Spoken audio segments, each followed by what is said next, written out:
Olá a todos, me chamo Matheus Godoy e estarei apresentando o artigo seminal Espectro Raman da piridina, adsorvido em um eletrodo de prata.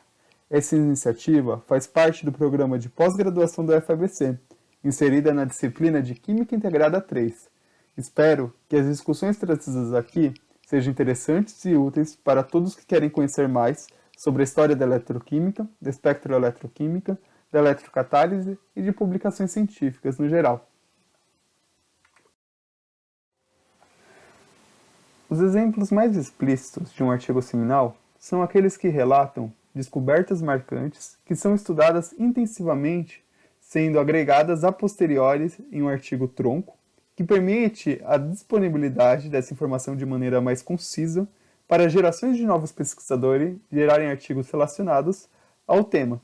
E esses artigos relacionados são chamados de folhas, como se fosse uma árvore da ciência. Esse caráter pioneiro traz a muitos artigos seminais certa simplicidade no relato do fenômeno em questão. E as racionalizações propostas muitas vezes são incompletas ou até mesmo erradas. Todavia, conhecer esses trabalhos são de grande importância para entender o desenvolvimento epistemológico da ciência e da área em questão. O artigo seminal apresentado aqui é o Raman Spectra of Pyridine Absorbed at the Silver Electrode, de Martin Fleischmann, publicado em 1974. Atualmente, ele se encontra próximo de 7.000 citações, pela base do Google Scholar.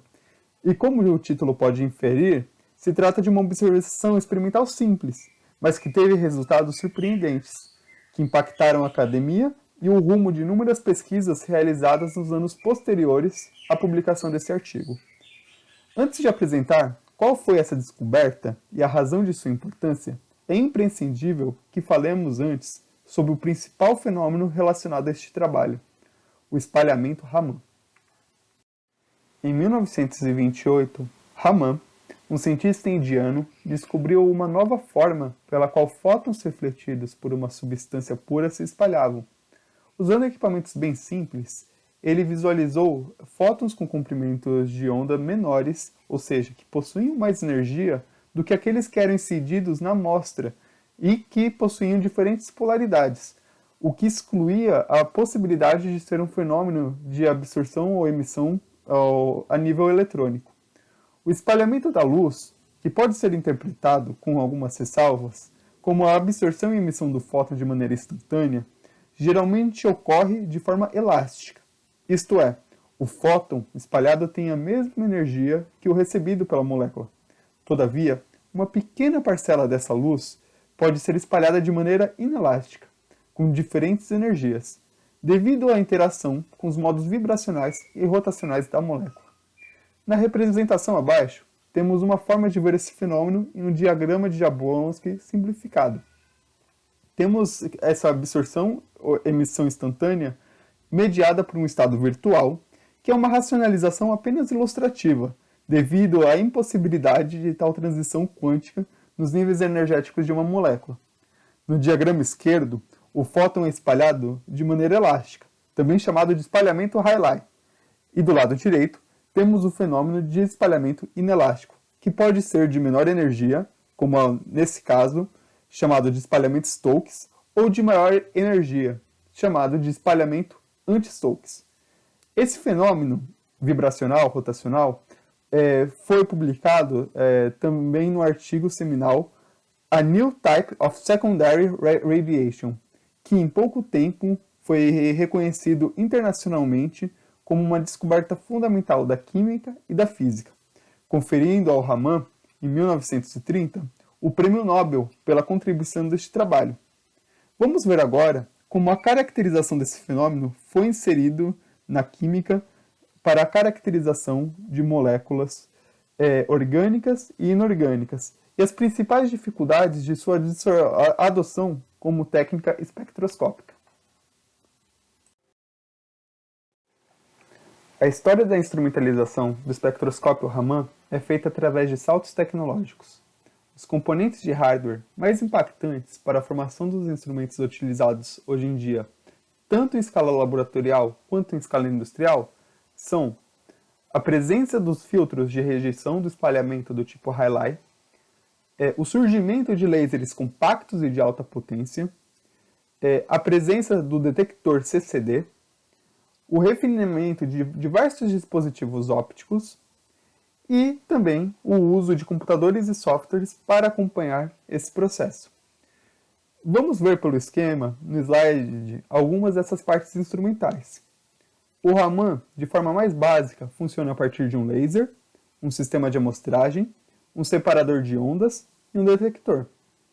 O sistema de amostragem inclui uma forma de iluminar a amostra e coletar o espalhamento Raman para enviá-lo ao espectrômetro. Na imagem, esse processo é feito através de uma lente objetiva, numa configuração que a gente chama de microscópio Raman. Esse sinal coletado possui também os fótons espalhados de forma elástica, que estão presentes em alta intensidade. Por isso, a necessidade de passar esse sinal por um filtro de rejeição. Já o espectrômetro tem como função a separação das ondas de luz em seus diversos comprimentos de onda, para atingir diferentes partes do detector.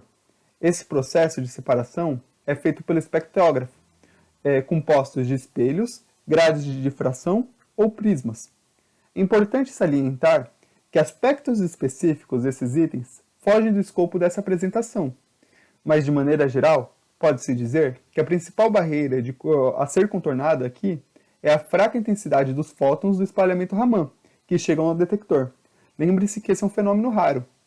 Ao lado, podemos ver o espectro Raman do hexano.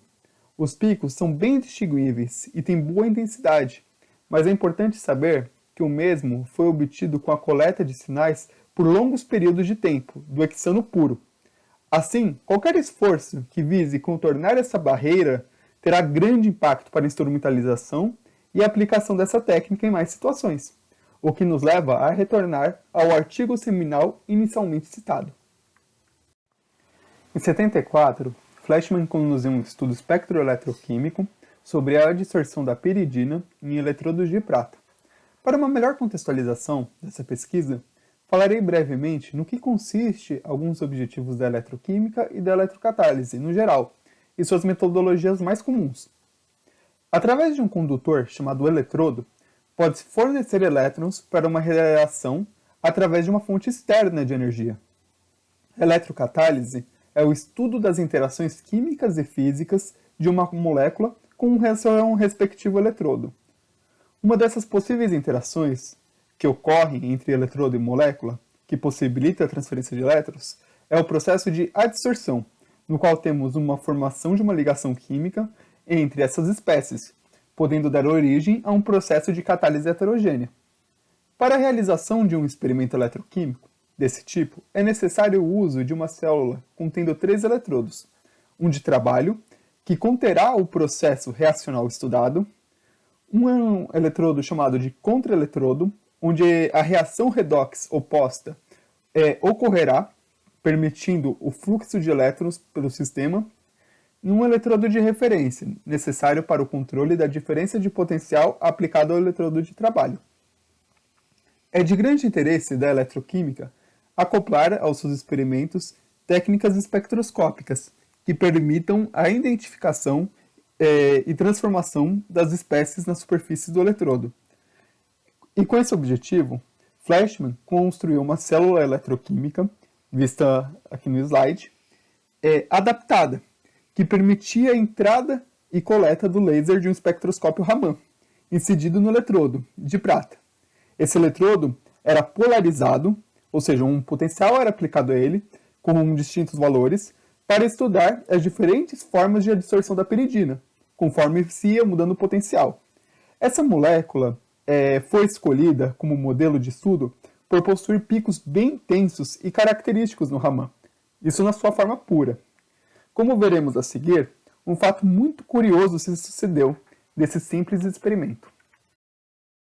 Ao acompanhar a reação em diferentes potenciais, Fleischmann observou que, além dos picos típicos da piridina deslocarem conforme a carga presente no eletrodo, em certos potenciais a intensidade do sinal, que vinha de uma solução 0,05 molar, ultrapassava a obtida pela piridina pura.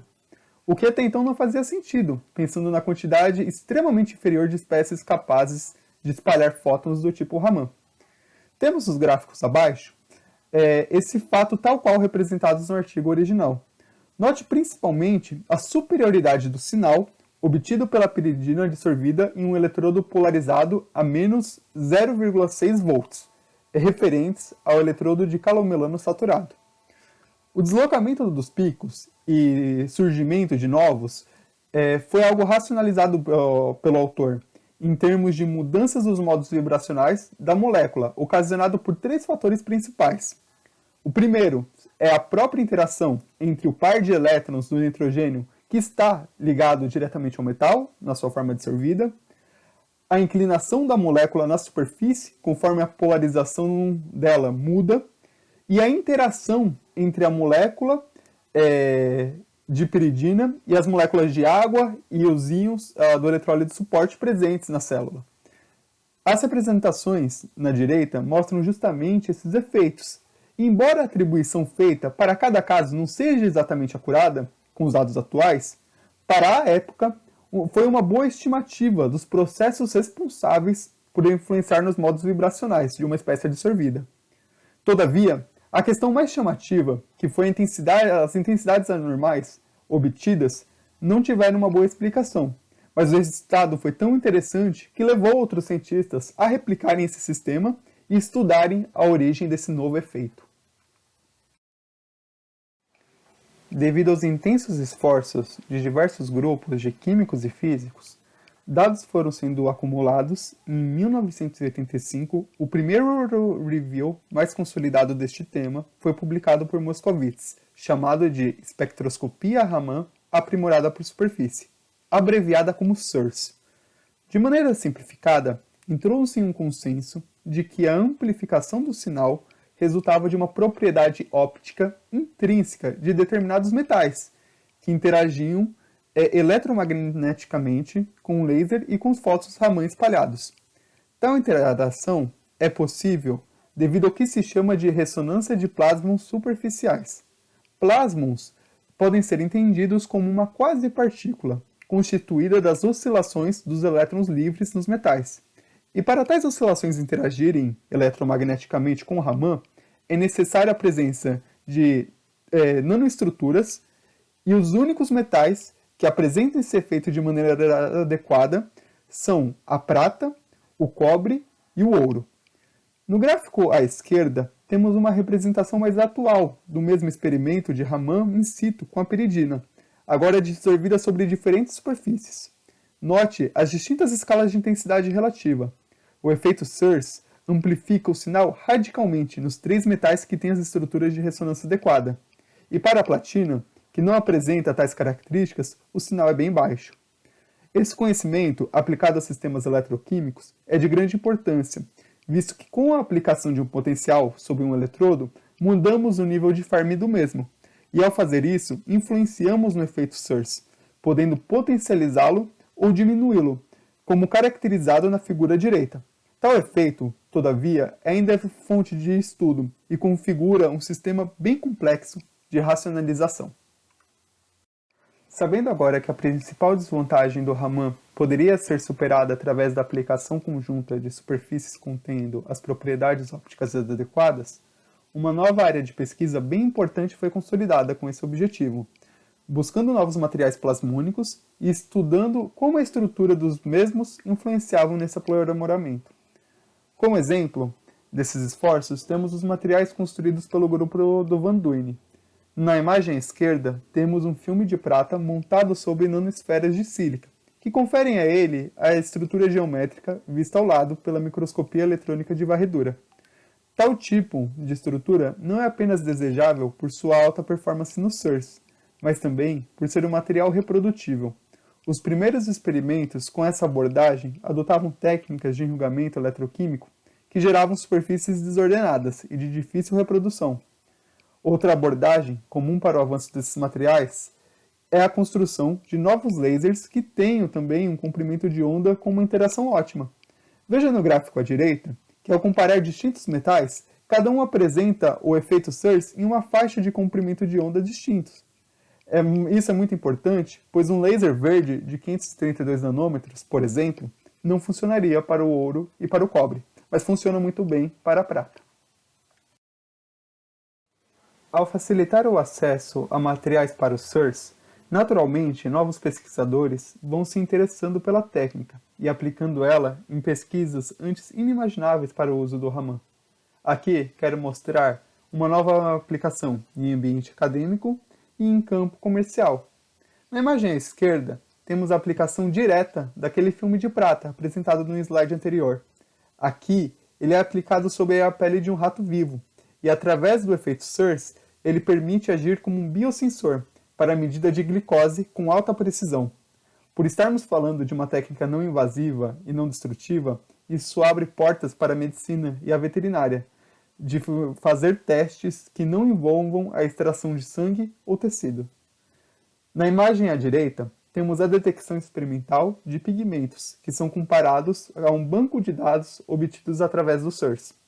Esse tipo de análise não destrutiva permite elucidar a origem dos pigmentos usados em um quadro, trazendo uma forma de contar sua história e autenticar os trabalhos de arte. Passamos nessa apresentação pelos fundamentos, descobertas e desdobramentos do artigo seminal do Flashman, e como pode-se ver, sua contribuição é inegável, e de fato justifica o alto número de citações visto. Todavia, acho de grande relevância fazer o comentário sobre as grandes descobertas que dão origem a campos fascinantes e a ciência como um método de análise independente. Após cerca de 15 anos, esse mesmo autor usou o seu prestígio, solapado principalmente na descoberta do SURS, para tentar emplacar uma nova grande descoberta, o fiasco chamado de fusão a frio, que rapidamente foi contestado por outros pesquisadores e que difamou o campo da eletrocatálise para outras áreas da comunidade científica. O autor em questão, ao invés de admitir seu erro evidente, sustentou tal ideia até o fim de sua carreira, de forma conspiratória, fazendo um grande desserviço para a ciência. Atualmente, vemos um clima de constante negação científica na sociedade, e muitas vezes as teorias mais estapafúrdias são sustentadas por pessoas que outrora fizeram grandes descobertas, sendo reconhecidos internacionalmente e alguns até laureados com o Prêmio Nobel. Por essa razão, é sempre importante saber separar a ciência e o consenso acadêmico de opiniões pessoais, ainda que essas opiniões venham de personalidades que outrora foram mentes brilhantes. Por fim, eu gostaria de agradecer a todos que assistiram um vídeo aqui até o final. Novamente, essa é uma iniciativa coordenada pela iniciativa de pós-graduação da Universidade Federal do ABC e fico muito feliz de fazer parte dessa história. Até mais!